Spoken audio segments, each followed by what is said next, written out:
안녕하세요. 저는 30대 후반의 두 아이를 키우고 있는 가정주부입니다. 저는 5년 전 결혼할 때 친정에서 집을 구매해 주신 덕분에 판교 쪽에 아파트 한 채를 구매했습니다. 남편의 직장이랑도 가까웠고 상권이어서 별다른 문제 없이 신혼생활을 잘했죠. 저희 남편 직업이 대형병원 의사라서 집을 비울 때가 정말 많았는데 저 혼자서도 새 동네에서 사람 사귀고 돌아다니며 나름 시간을 잘 썼어요. 하지만 제가 첫째를 낳자마자 바로 둘째 아이를 가져버리게 되면서 저의 여유가 넘치던 일상은 사치가 되어버렸죠. 졸지에 두 아이의 엄마가 된 사실은 충분히 저와 남편을 벅차고 행복하게 만들어주었지만 진짜로 정신이 하나도 없더라고요. 남편은 의사라 허구한 날 집을 비우는데 저는 혼자서 첫째 아이를 키우고 둘째 임신 태교를 하며 시간을 보내다 보니 하루가 눈 깜짝할 사이에 끝이 나곤 했습니다. 그나마 강남에 살고 계시던 저희 친정 부모님께서 자주 신혼집으로 찾아오셔서는 저를 데리고 맛있는 식당도 데려가 주시거나 태교에 도움이 되려고 옆에서 이것저것 많은 것들을 챙겨주셨어요. 저 혼자 남편 없이 돌아다니며 아기용품을 사는 게 안쓰러워 보인다며 같이 백화점에 가 쇼핑을 하기도 하셨고요. 가까이에 딸이 살고 있다는 이유만으로 집을 사준 것으로도 모자라 저희 부모님이 돈을 정말 많이 쓰셨습니다. 어떻게든 아쉬움이 없게 하기 위해 절 생각해 애써주신 것이었죠. 하지만 이런 저희 친정 부모님과는 달리 시부모님은 참 조용하시더라고요. 첫째 아이를 가지고 낳을 적에도 임신하고 출산한 저한테 그 흔한 꽃다발 한 번을 사주지 않으셨던 시부모님이셨어요. 둘째도 역시나 임신을 했건 출산 날짜가 다가오건 신경 한 번을 쓰지 않으시는 듯 연락이 없으시더라고요. 오죽했음 저희 부모님께서 시댁 전화를 다 기다렸을 만큼 말입니다. 눈에 보여지는 시댁과의 관계가 이리도 멀어서인지 저희 부모님이 유독 제 걱정을 많이 하셨어요. 사돈 어른도 정말 너무한 거 아니야? 결혼하던 때에만 하더라도 우리가 집 해주고 네 남편 차까지 새 걸로 바꿔줬다며 그렇게 결혼해서 고맙다고 넙죽넙죽 절을 하더니만 어떻게 손주들라는데 그 흔한 떡 하나도 안 들고 오니. 의사 남편 뒷바라지하며 혼자 애 키우느라 쓸쓸하고 뻔히 아실 텐데도 연락 한 번 없고 둘째 가진 걸 알고 있긴 한 거지. 라면서 시어머니를 향해 친정엄마가 화를 쏟아낸 적도 있으셨고요. 그런 말을 들을 때면 저도 속상했지만 참았습니다. 그래도 지나치게 간섭하며 전화질을 해서 저랑 싸우는 것보단 오히려 무관심으로 일관하며 덜 싸우는 지금이 훨 낫다고 생각을 했으니까요. 그랬던 저는 둘째까지 무사히 순산을 했고 혼자서 친정 부모님의 도움을 받아가면서 애들을 열심히 키워대다가 올 초에 살고 있던 판교를 떠나게 되었습니다. 그리고는 시부모님이 살고 계시는 그 옆 경기도 지역으로 이사를 오게 되었는데요. 그것도 무려 시부모님의 집 바로 아래층 아파트로 이사를 와버렸답니다. 갑작스럽게 결정한 것은 아니었어요. 둘째를 낳고 나서 얼마 지나지 않아 시부모님이 운전을 못하시는 바람에 쉽사리 제 아이들을 보러 오실 수가 없다며 불평을 한껏 늘어놓으시더라고요. 첫째는 딸이었고 둘째는 아들이었는데 아들 손자가 태어나는 것이 너무 신기해 죽겠어서 한번 가보려 하다가도 거리가 멀고 피곤해서 갈 수가 없다며 속상해 하셨어요. 그러니 저도 시부모님 마음이 신경이 쓰여서 다른 것들은 생각하지 못한 채 직접 차를 몰고서는 시부모님 댁으로 놀러를 가곤 했습니다. 아이들도 시부모님을 만나며 사랑을 받으니 마냥 좋아라 했고요.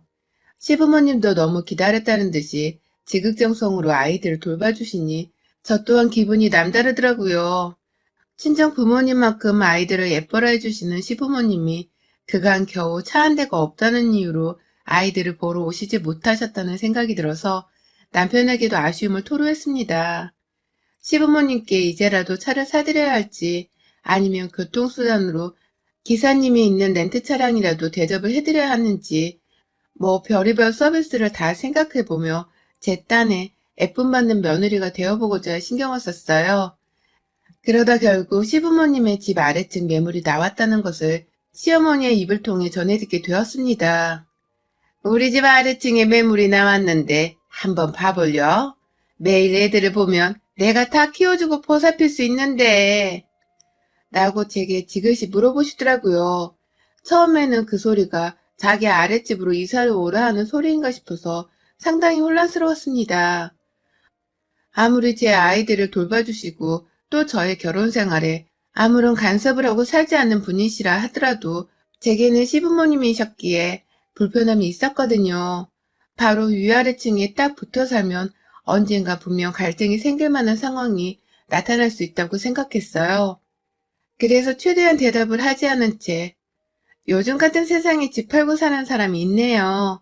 라며 딴 말로 돌렸죠. 하지만 그러고 나서 생각을 해보니 나쁠 것이 없더군요. 저는 이미 예전부터 제 육아를 많이 도와주시는 친정 부모님 댁 가까이에서 살아보고 싶은 마음이 컸거든요.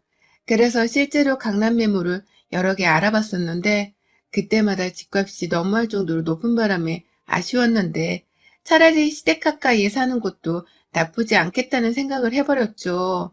시어머니가 저에 대해 간섭을 하는 스타일도 아니셨는데 나 대신 아이들을 돌봐주시려 하신다면 나 또한 개인적으로 보낼 수 있는 시간이 많아질 것이니 말입니다.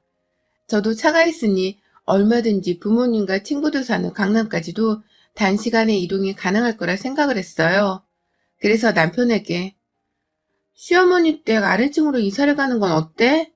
라며 말을 했고 의외로 남편이 아주 단시간에 그러자고 수긍을 한 바람에 정말 졸지에 얼떨결에 제가 나서서는 저희 가족들을 시댁 아랫집으로 모두 다 데리고 왔습니다. 남편은 오히려 자신이 일 때문에 집을 비울 때가 많은데 자기 어머니가 위층에 살고 있으면 저를 자주 보살펴주러 와서는 아이를 돌봐주는 것도 도와줄 것이라며 좋아라 했고요. 처음엔 제가 제안만 했을 뿐 거의 이사를 가자고 주도를 하고 집 팔고 계약까지 하는 건 남편이 앞장서서 했을 정도였죠. 자기 병원은 고속도로 따라다니면 서울로 출근하는 것과 다를 것이 없다며 괜찮다고 하길래 저도 부담을 덜은 채로 일단 최소 몇 년은 한번 살아보자는 마음으로 이사를 감행했어요. 시어머니의 아랫집으로 말입니다. 하지만 이사를 오자마자 모든 것이 달라졌습니다. 이삿날 당일까지도 제 아이들을 도맡아주면서 하루 종일 저희 부부가 이사하면 몰두할 수 있도록 배려를 해주셨고 남편과 다 같이 불러다가 밥까지 먹여주시며 살뜰하게 돌봐주신 저희 시어머니가 바로 그 다음날부터는 전혀 딴 사람이 되어버리시더라고요. 마치 제가 굳이 아이들을 맡기기 위해 그리고 아이들을 보여드리기 위해 시댁 아래층으로 이사를 올 필요가 없다는 듯이 말입니다. 남편이 출근한 날 시어머니는 아무 소리 소문 없이 감쪽같이 사라지셨고 아이들을 데리고 시댁에 올라가자 급기야 안에서 사람 소리가 들렸음에도 누구 하나 문을 열어주지 않으셨어요. 그러니 저도 더 기다리지는 않고 집으로 내려왔죠. 분명 아이들도 많이 봐주시겠다며 이삿날에도 남편과 제 손을 붙잡은 채로 와줘서 고맙다. 이제 정말 밥 안 먹어도 배부른 기분이야. 라면 세상 좋아라 하시던 시어머니는 결혼할 적에 저희 부모님께 그랬던 것처럼 또다시 쌩을 까버리며 연락도 모습도 보이질 않으셨습니다. 그러다 아주 가끔씩 본인들이 지루하다 싶을 때 무턱대고 저희 집을 찾아오셨고요. 그러면 저는 아기를 데리고 낮잠을 자거나 살림을 하다 말고 시부모님을 집안에서 정신없이 멸셔야 했네요. 뭔가 단단히 이상하게 돌아가고 있음이 분명했습니다. 그런데 더 이상한 건 꼭 두세 박이 벌어졌어요. 이사하고 한 3주 정도 소음이 지속되었던 것 같아요. 남편이 출근을 해서 집을 비우고 있던 시간만 골라서 아주 집중적으로 말입니다. 처음엔 무슨 의자가 떨어지는 듯한 소리가 쿵쿵거리면서 나는 바람에 저희 큰아이가 자다 말고 엄마 제트기 하면서 달려온 적이 있었습니다. 밤 11시에 말입니다. 둘째는 다행히 잠이 들어 아무 반응이 없었지만 그 바로 다음 날에는 똑같이 들려오는 소리에 놀래켜서는 막 울더라고요. 겨우 재워놓은 애가 우니 저도 진이 다 빠졌고 도대체 위층에서 나이도 먹을 만큼 먹으신 시부모님이 뭘 하고 사시는 건가 싶어서 혼란스러웠습니다. 그 나이에 줄넘기를 하며 소음 유발을 할 것도 아닐 텐데 어째 이런 쿵쿵대는 소리가 밤 11시만 넘으면 들려오나 싶어서요.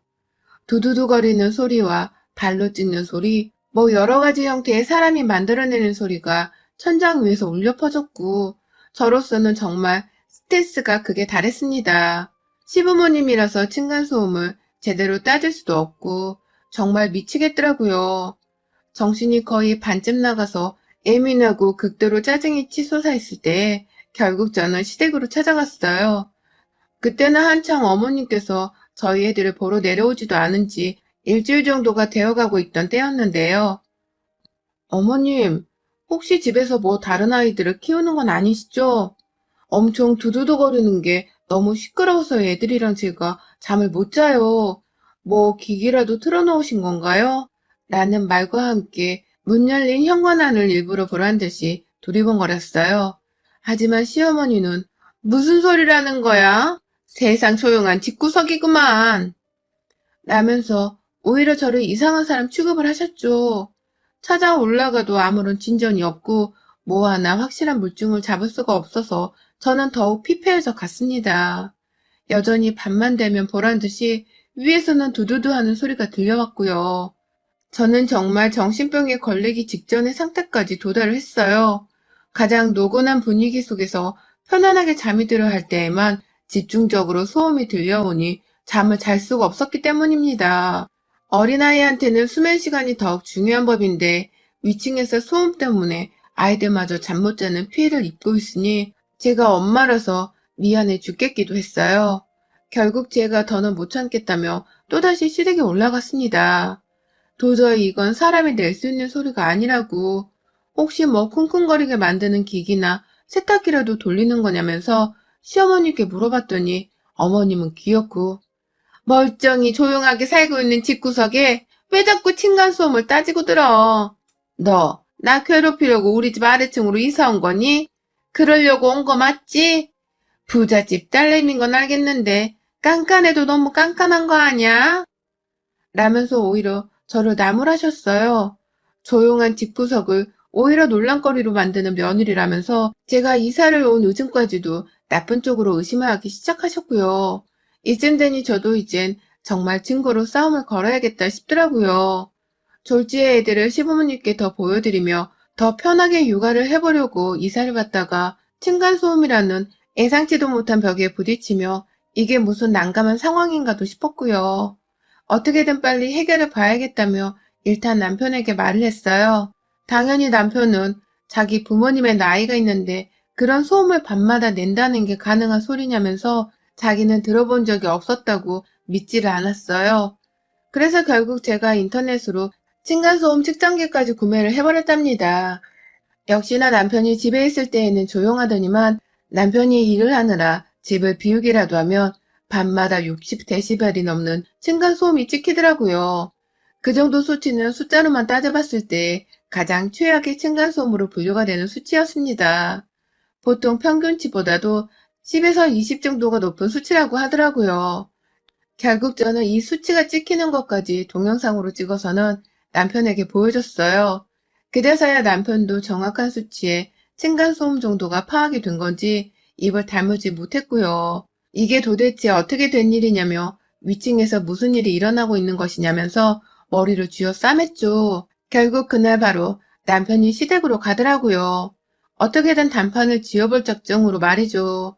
그리고 나서 한참 후에야 내려온 남편은 제게 아무 소리를 하지 않은 채 오히려 이제 보니 바로 위층인 우리 부모님 집이 아니라 그 옆집인 거 보더라고.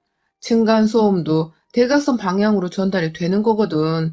내가 혹시나 몰라 옆집도 다녀왔더니만 안에서 무슨 소리를 하나 보던데 조심해달라고 했으니까 이제는 별일 없을 거야. 라면서 시댁이 아닌 그 옆집이 문제였단 말을 했죠.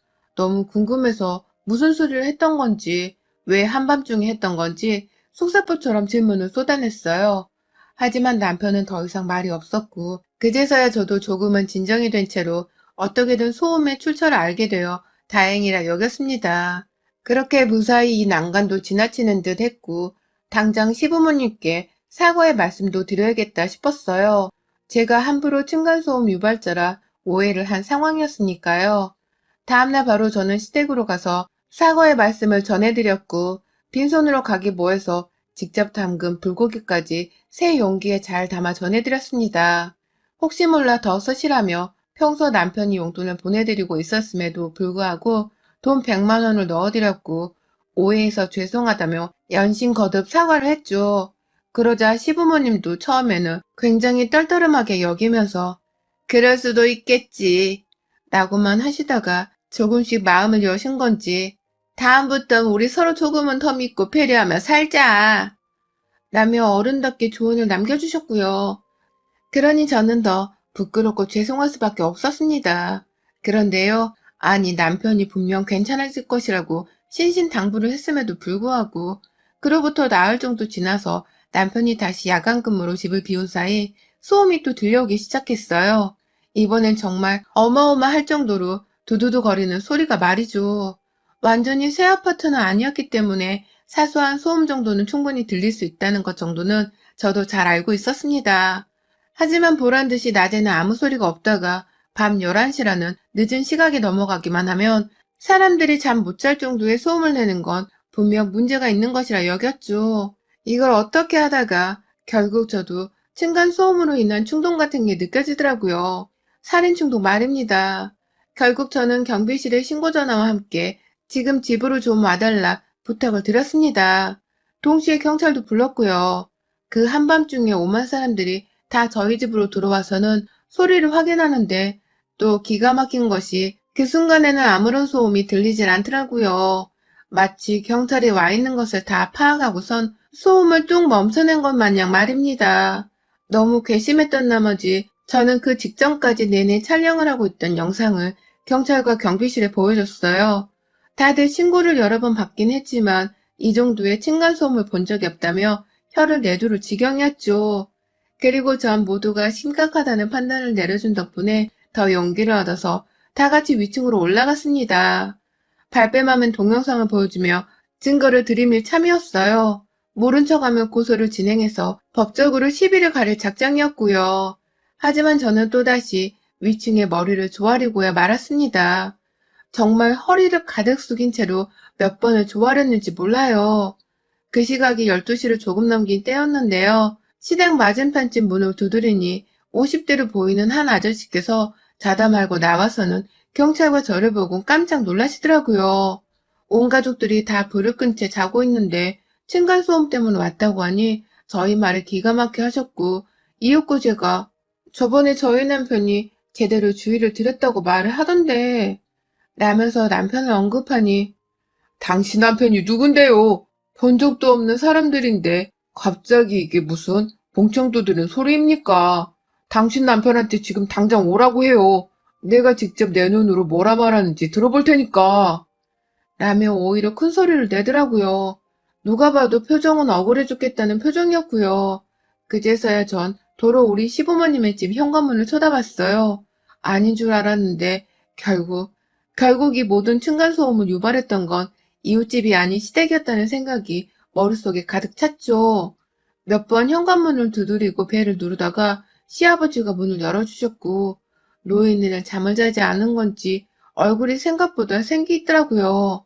밖에서 이 소란이 나고 있는데도 두 분은 안에서 뭘 하고 계셨던 건지 불은 다 켜져 있는데 시어머니는 밖으로 나올 생각은 안 하셨고요. 저도 모르게 열린 문 뒤에 시아버지를 밀치곤 시댁 안으로 들어갔다가 보고야 말았습니다. 시어머니의 행방을 쫓던 제 눈에 담긴 시어머니의 모습을 말입니다. 글쎄 부엌 한켠에 드럼통 하나를 깔때기 같은 것에 옮겨 담아서는 끌고 들어가고 있다가 저랑 눈이 딱 마주치고야 말았어요. 그 드럼통 그리고 그 옆 바닥에 놓여져 있는 마늘 찢는 방망이 2개를 보는 순간 직감했습니다. 그리곤 경찰들한테 이 집이에요! 라며 소리치듯 외쳤죠.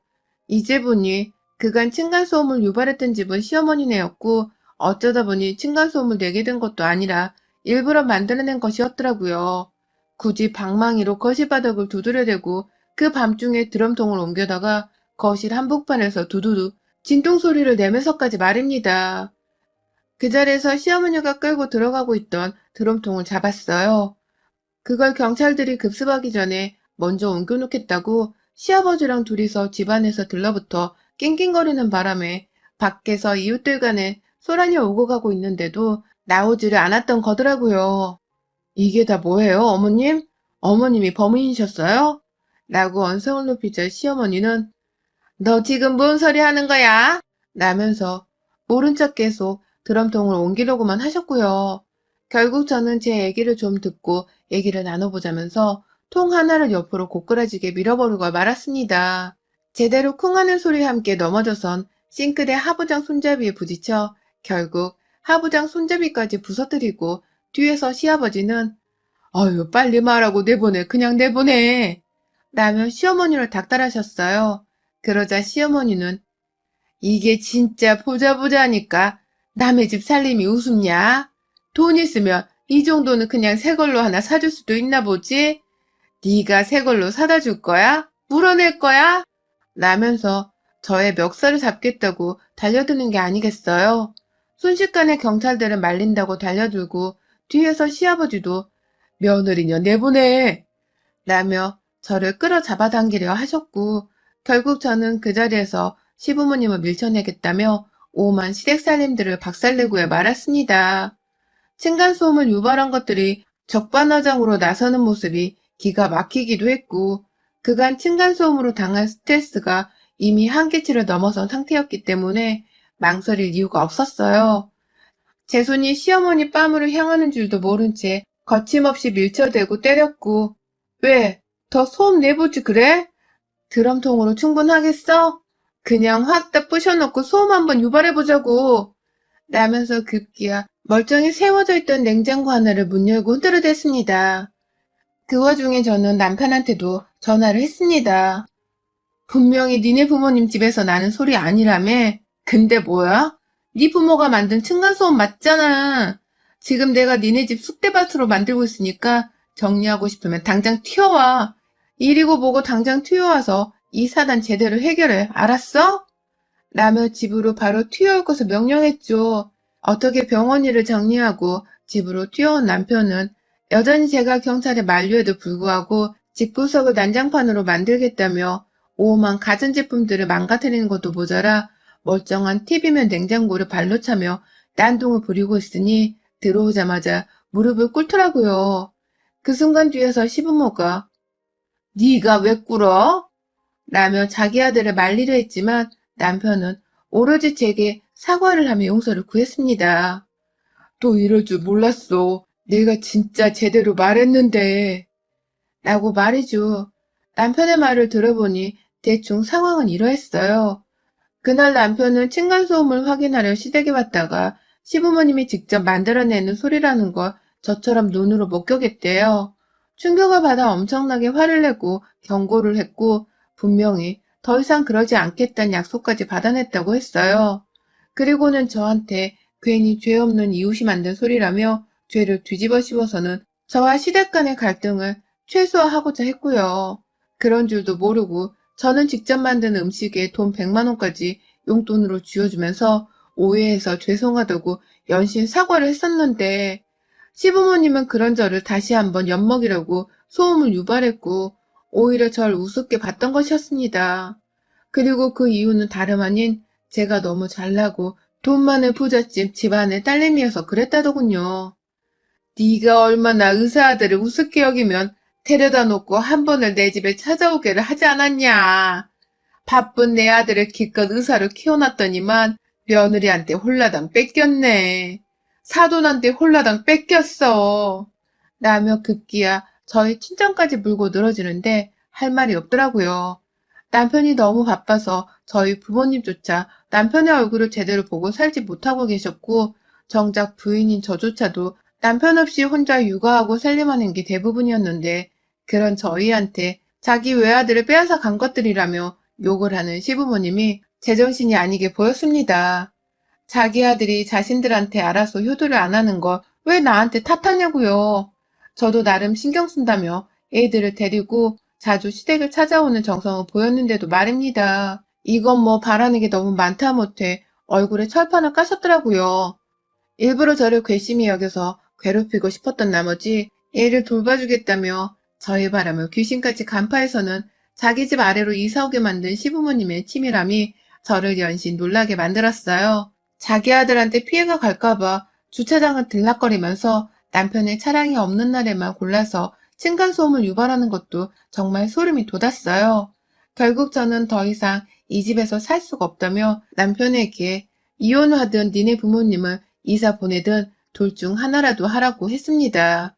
그도 아님 내가 또 이 애들을 이끌고서 얼마 전에 끝낸 이사 준비를 또 해야 하는 거냐면서 짜증나 죽겠다고 몸부림을 치며 집구석에서 발악을 하니 남편은 허겁지겁 당연히 우리 부모님이 나가야지. 내가 당장 알아볼게.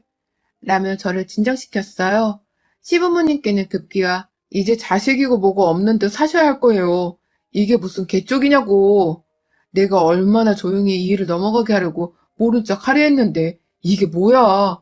어머니 아버지 당장 이사 안 나가시면 그나마 드리고 있던 용돈도 이제 더는 없어요. 자식한테 섭섭하다 하셔도 저 이제 상관 안 합니다.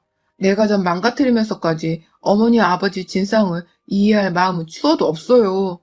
라면서 칼같이 시부모의 이사를 요구했고요. 참 돈이란 게 뭔지 결국 시부모님은 그 용돈 한번 계속 받아보겠다면서 이사를 나가시더라고요.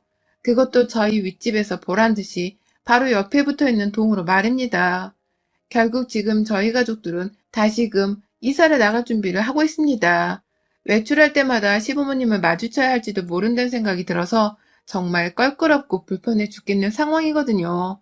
그나마 윗집이 비어있는 상태라 이제 더 이상 두두두 하는 전투적인 소음은 들려오지 않는 것에 위안을 삼고 있습니다.